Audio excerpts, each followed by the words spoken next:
Ethan Hale had ruled the business world for 20 years, until the morning every headline screamed the same thing: Hale Industries collapses overnight. In minutes, the billionaire who once commanded rooms with a single glance lost everything: his company, his partners, even the penthouse he barely slept in. By noon, Ethan sat alone in his empty office, stripped of furniture, stripped of pride, staring at boxes of files he was now forced to pack himself. The silence hurt more than the downfall. But the humiliation? That came from his own employees avoiding him, afraid misfortune might be contagious. All except one. "Sir, you forgot this one paper." The voice was soft, respectful, almost apologetic. It came from Miguel, the building's night janitor. A man Ethan barely noticed. Miguel held out a single folded document, something from the earliest days of Ethan's business.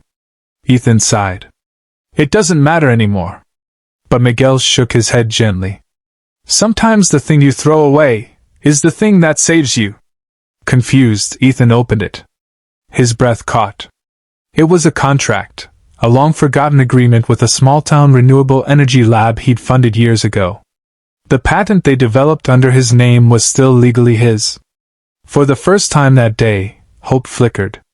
Ethan looked up at Miguel, really seeing him for the first time. "Why would you give this to me?" Miguel smiled. "Because, sir, everyone falls. But not everyone gets a chance to rise again." And Ethan knew this was not the end. Ethan didn't sleep that night. He sat in the small motel room he'd rented, worlds away from the marble floors he once walked on, reading the contract again and again. The renewable energy lab he'd funded 12 years ago, he had forgotten its existence entirely. But the patent, according to that document, still belonged to him until 2035. He needed answers. By sunrise, Ethan drove 4 hours to the tiny town where the lab stood. It was nothing like the sleek tech spaces he once owned.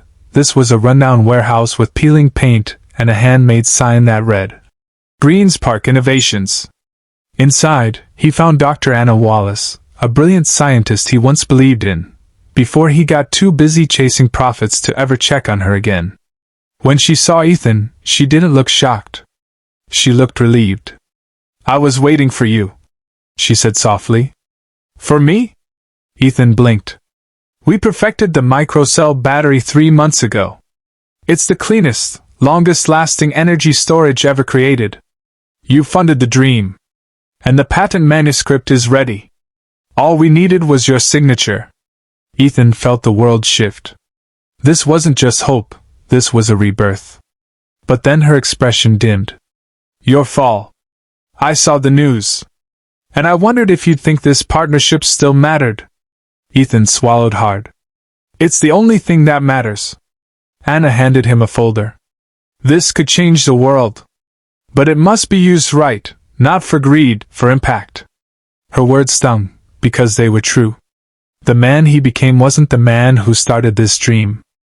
As he signed his name, he whispered, "Maybe it's time I become him again." And for the first time since losing everything, Ethan felt human. Strong. Alive.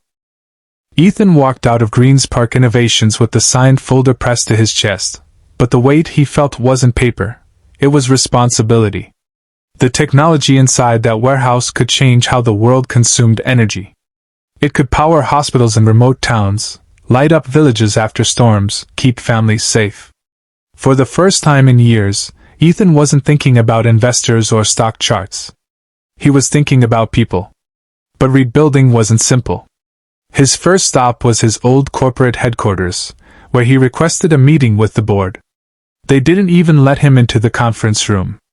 A security guard handed him a polite rejection letter. "We've moved on," it said.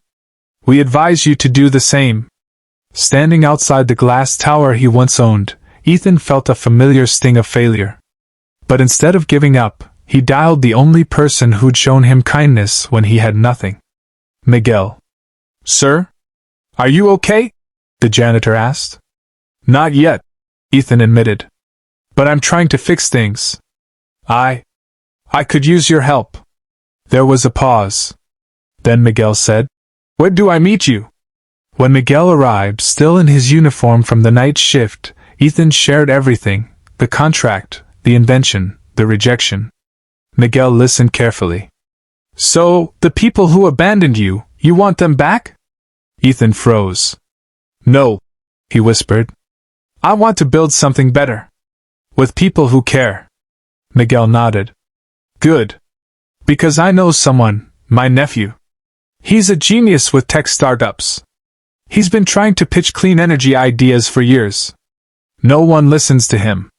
Ethan smiled for the first time that day. "I'm listening."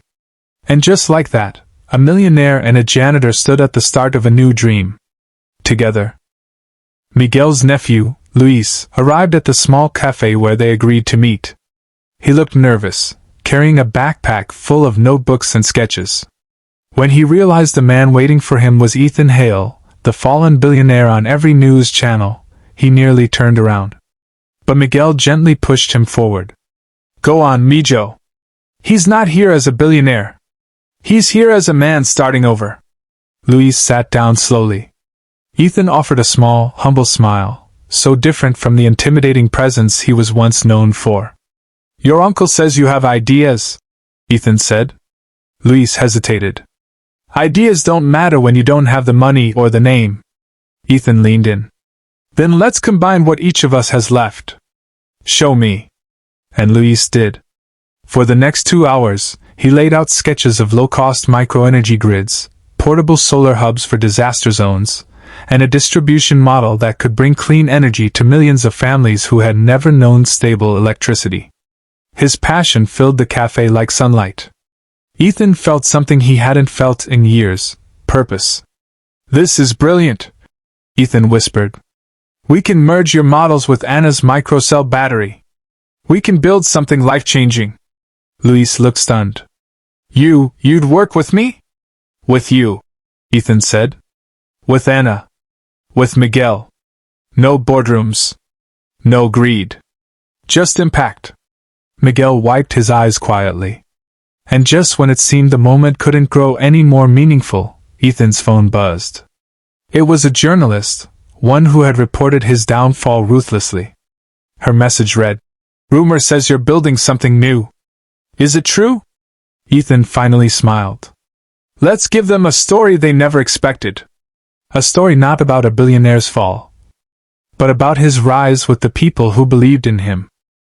Greens Park Innovations looked nothing like it had a month ago. The dusty warehouse had transformed into a buzzing workshop filled with soldering tools, prototypes, charging cells, and a tiny team who believed in the impossible. Ethan didn't stand above them, he worked beside them. Sweeping floors, testing batteries, ordering supplies, laughing again. People whispered that the billionaire had changed. But the truth was simpler. He had finally become who he was meant to be. When the microcell battery prototype successfully powered an entire block of lights during a citywide outage, the news spread like wildfire. Reporters rushed in, investors came calling, and global energy organizations begged for meetings. But Ethan refused the first 20 offers. He remembered Anna's words. Not for greed, for impact. Instead, he took Greens Park to the communities that needed help the most. Hurricane-hit neighborhoods, remote villages, struggling schools, families who relied on candles because electricity was a luxury. Journalists captured one powerful moment. Miguel, the janitor who helped him rise, handing a glowing microcell lamp to a little girl who had never had steady light to study by. The photo went viral. Under the picture, someone commented, "Sometimes the world isn't changed by billionaires, but by the people they finally learned to listen to." Months later, when Ethan was invited to speak at a global summit, he stood on stage, not as a billionaire, not as a fallen mogul reborn, but as a grateful human being. "I lost everything," he said. "And that's how I discovered what truly matters. Kindness builds empires stronger than money ever could. And sometimes, the hand that lifts you back up is the one you never noticed before." In the front row, Miguel wiped a tear.